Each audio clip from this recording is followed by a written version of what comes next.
uma família, um pai morre. Nessa família, existiam 4 irmãos. E o pai morreu. Um irmão pode ter desenvolvido um tumor no fígado. Um outro irmão pode ter desenvolvido Vamos pensar aqui junto. Pode ter desenvolvido uma síndrome do intestino irritável. Então, ó, um teve um tumor do fígado, um teve a síndrome do intestino irritável, um outro pode ter gerado uma capsulite adesiva no ombro, e o quarto pode não ter gerado nada. Ó, um gerou um tumor no fígado, o outro gerou, uma síndrome do intestino irritável, o outro pode ter gerado uma capsulite adesiva e o outro não gerou nada. Poderia ser um câncer de pulmão, por exemplo, também, Anabel. Poderia ser. O que está mudando? A situação é a mesma, a morte do pai. O que fez um gerar um câncer no fígado? O que fez o outro gerar uma capsulite adesiva? O que fez o outro gerar uma síndrome do intestino irritável? E o que fez o outro não gerar nada? A maneira com que cada um percebeu aquela morte do pai.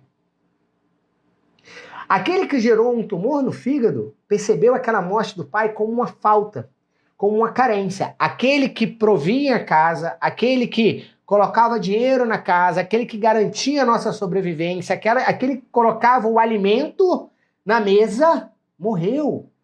E agora, quem vai colocar esse alimento? Agora, quem é que vai prover a família? Quem vai cuidar da gente? Quem vai ali ter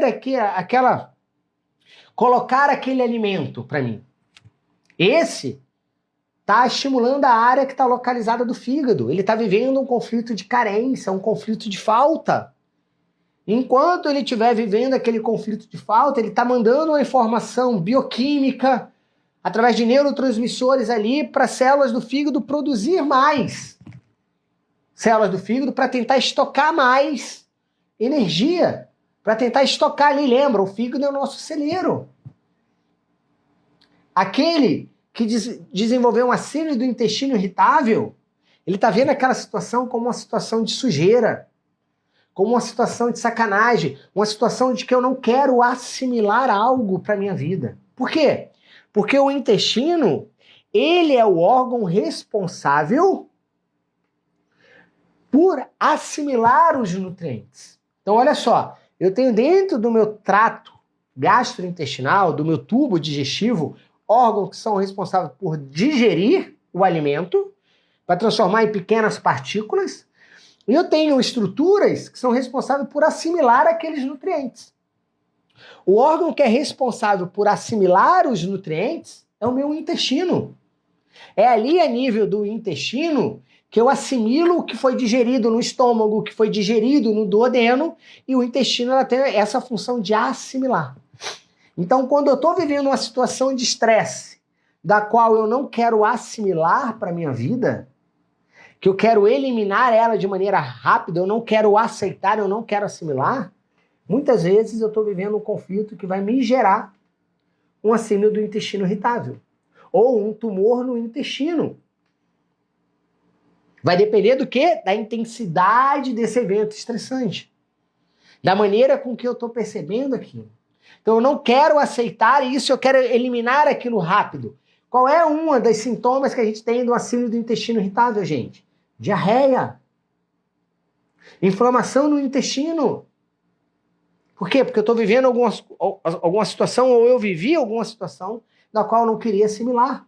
Eu não queria absorver para a minha vida.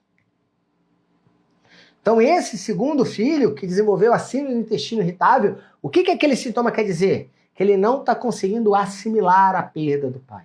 Que ele não quer aceitar aquela perda do pai. Ele não quer incorporar aquela perda do pai para a vida dele. Porque sim, porque agora ele está num outro momento. A todo momento a gente está vivendo estados da nossa vida.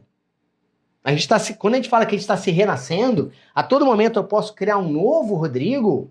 Você pode ser um novo ser, porque a todo momento a gente está vivendo situações diferentes. Então sim, existia um Rodrigo antes da perda do pai, E existe agora um Rodrigo que não tem o pai. A minha capacidade de assimilar isso, de aceitar isso, é o que pode me distinguir entre ter um Rodrigo que tem um intestino irritável, tem uma fragilidade no intestino, tem uma inflamação no intestino, e um Rodrigo que não tem, que o intestino tá legal. Então, esse primeiro filho que teve o tumor no fígado está mostrando que teve uma carência ali, uma falta, e está percebendo aquela morte do pai como uma falta, uma carência de quem vai prover a história da raposa, como alguns colocaram aqui.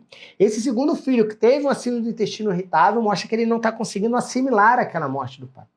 O terceiro filho que teve ali, ó, a diverticulite, ó, a Carol colocou aqui diverticulite, eu repeti aqui, ó, mas aquele terceiro filho que teve a capsulite adesiva, muitas vezes o que é a capsulite adesiva, gente? Para quem teve? É o ombro congelado. O ombro congelado impede que aquele cliente muitas vezes faça um movimento de abdução, que faça um movimento ali, ó, de flexão. Ele está mantendo aqui aquele ombro fixo. O que é aquilo ali? Eu estou num sentimento de impotência e de desvalorização onde eu não fui capaz de proteger meu pai. Eu não consegui manter ele debaixo das minhas asas para eu proteger ele, para eu cuidar dele. Então ele tem esse sentimento de impotência e de desvalorização em proteger. Eu não fui capaz de proteger, de manter ele debaixo das minhas asas. Então isso pode me trazer uma capsulite adesiva. E o quarto filho talvez tivesse uma desavença com o pai e viu a morte do pai como um livramento. Entenda uma coisa, nós como terapeutas e MTI, uma das coisas que a gente aprende é não julgar. Então talvez agora você pensou, nossa Rodrigo, que quarto filho é esse? Viu a morte do pai como um livramento? Cabe a gente não julgar.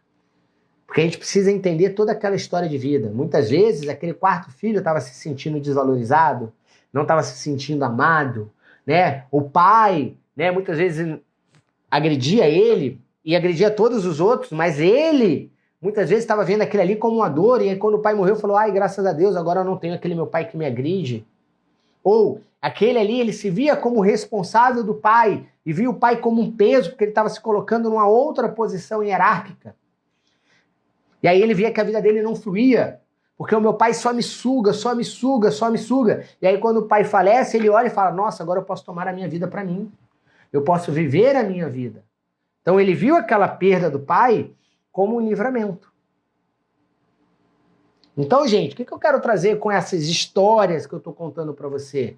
Né, para que você possa visualizar junto comigo que o que gera um processo de adoecimento não é a situação que a gente vive. E muitas vezes, em muitos terapeutas, o erro da maioria deles é querer ver a situação e não buscar a percepção.